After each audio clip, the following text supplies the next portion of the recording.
So I'm going to start on the enclosure for my intermediate wiper setup, and I'm going to start working with it. Now for this project I'm going to be using my favorite tool. I've stated this in previous videos. The Dremel has to be the absolute favorite tool in my tool arsenal. And then of course I got some cutoff wheels of all sizes, and that's pretty much what I'm planning on using to get this project going. So the first thing I'm going to do is I'm going to cut off these tabs, and when I cut off the tabs I'll be able to really attach this to the plastic. After that I'll show you what I'm going to get done in the next phase of this project. So I cut the tabs off, and the next thing I did was, while I was at it, there was a dimple here that I didn't like, because when I put this in there it has to be perfectly flat. So I grinded it down, and I didn't blow through, so that's gonna work out great, and it's nice and flat so that when I put my foam in there it's a nice flat surface. And then I drilled a hole so that I can place this in here. And bear in mind, I did compensate for the height of the foam when I drilled the hole. And so the hole is there so that I can go ahead and prepare to make the mark for my plate. So that's next on the list. So this is what I got so far. I made the hole, and it didn't come out perfect because I miscalculated the first time, but that's okay. But now it's good. And I cut the box, and I used the block sander with 180 grit to sand this box down so that it mounts flush against the metal plate. And then now this will go in, and you'll see that it fits nicely. I made the box to the size of, just a little bit longer, but basically the size of this unit. And the way I cut the holes here, basically I did it so that there's on the potentiometer there's like a little tab along with the hole. So when I did the hole, you can see the hole there, and then another hole for the tab, and that's so that the potentiometer does not move. And so basically the tab goes in that hole, and the potentiometer locks straight up against the metal plate, and that's going to give it some support. And then of course this will slide up in between. So I'll start up again once I get a little bit further. So now to make this unit perfectly in the center, what I did was I aligned this blue box against this plate here, and I made my marks to cut out the excess. So that's what I'm going to do now. I'm going to get my Dremel with a new disc, and I'm going to go ahead and cut all of that off. That way when I put it up against the box, let me remove this, it's going to be nice and flush up against the box. So that's what I'm going to take care of now, and we'll see how that looks when I get that cut. So I cut my metal piece to size, and now we have it to the size of this box. So next what I have to create is the top, and for that I have a sheet of plexiglass, and I'm going to cut it using my tool. This is what I use to cut the plexiglass, and basically I just run a ruler on the side of it, and I make a couple scribes, and then you put it up against the table with the ruler on the side that you don't want, and you swiftly and quickly push down, and it'll break off. And then of course I have to make the other cut, which will be the actual size of the box. So I'm going to take care of that right now. So I cut my piece of plexi, and basically the plexiglass will go on top like that.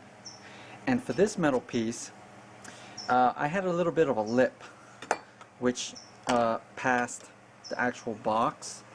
So what I did was I took a measurement of the plexiglass with the box, and I put it together and made a scribe line on my metal plate, which you can see there with a marker.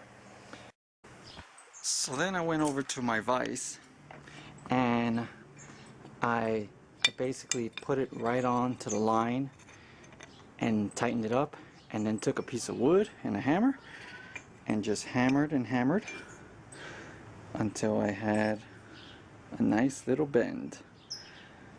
And that little bend is going to hold the plexiglass on one side. So basically it just kind of slides under there and it will lock the plexiglass on that side, and then for this side I can just use screws to hold the box top together. And as far as the bottom half of the metal, that's going to be held on together through these holes on the module, and that's going to be held together to the box. So basically screws will go through the module, through the box, and into the bottom. So that is what I have to do now to get this to be all fit together. That way I can remove the plexiglass if I need to service this, which I'll probably never service it, but I can get to the screws here if I ever needed to change wires or whatever. I just want to be able to take it apart. And there it is. So I'm going to drill the holes and start getting it finished. So here it is. What I did was I took some of the excess foam that I had cut and I made washers out of them, soft washers to protect the circuit board. And those are the two bolts that are going to hold the circuit board in place, and it will also hold the bottom plate against the plastic. So basically the screws are holding together the circuit board, the foam, the blue plastic, and the steel plate all together. And then this here plexi will slip in that little notched area that I made, you can see, and it'll just basically slip right in. It'll hold on that side, and then I'm going to drill 2 holes for my bolts right here so that I can pretty much lock this plexi down in place. Obviously I'll take off the clear plastics that's on there, so right now it looks foggy because of the fact that I didn't remove the protective plastic. But basically that's how it'll be. And then on the back of this electrical box there was like a little blue tab, and so what I did was I basically just cut it out, and that's where my wires will be routed into the unit. And over here in the front we have it here bolted in. So now all I need to do is paint this sucker. I'm going to paint it with my truck bed coating so that it's all black, and put my holes in the plexi, and I'm pretty much done with my project. We'll take a look at that when I get it all done. So here it is, the finished product. So there it is. I got the plexiglass on top of it, and I got some cap screws on the bottom, and you see I placed the grommet in the hole for the wiring. And if you look at the circuit board, it is centered in the box. So there's an even space on this side as well as this side. And then for the screws, my daughters had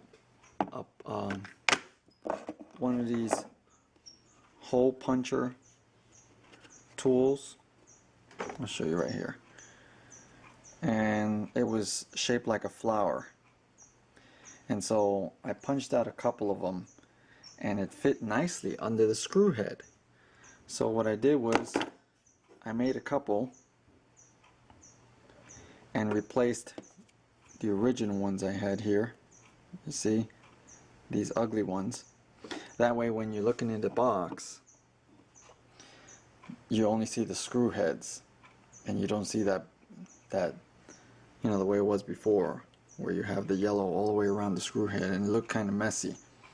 So that kind of, you know, makes it look nice and neat. So there it is. That's the box, and I'm very happy with the outcome. In fact, it came out looking better than what I expected it to look like. So now I have a little space here. Some of you may wonder why I didn't just cut off the tabs on this side and then just use that one single hole. And the reason being is I wanted some airflow, or somewhat little bit of a space for airflow, so that moisture doesn't build up inside the box. Because I have here metal and then I have here plastic, so I was kind of afraid that the difference in materials might create a situation where you'd have some moisture build up in there. So I wanted some airflow. And so of course there's some holes in the front here that was part of the steel plate, and then of course my mess here, all worked out for the best as far as airflow. So there it is. I'm really happy with the way it came out. Of course it would never be seen when it's behind the dashboard, but for a product that I created, it came out looking awesome. So there it is. Hope you enjoyed.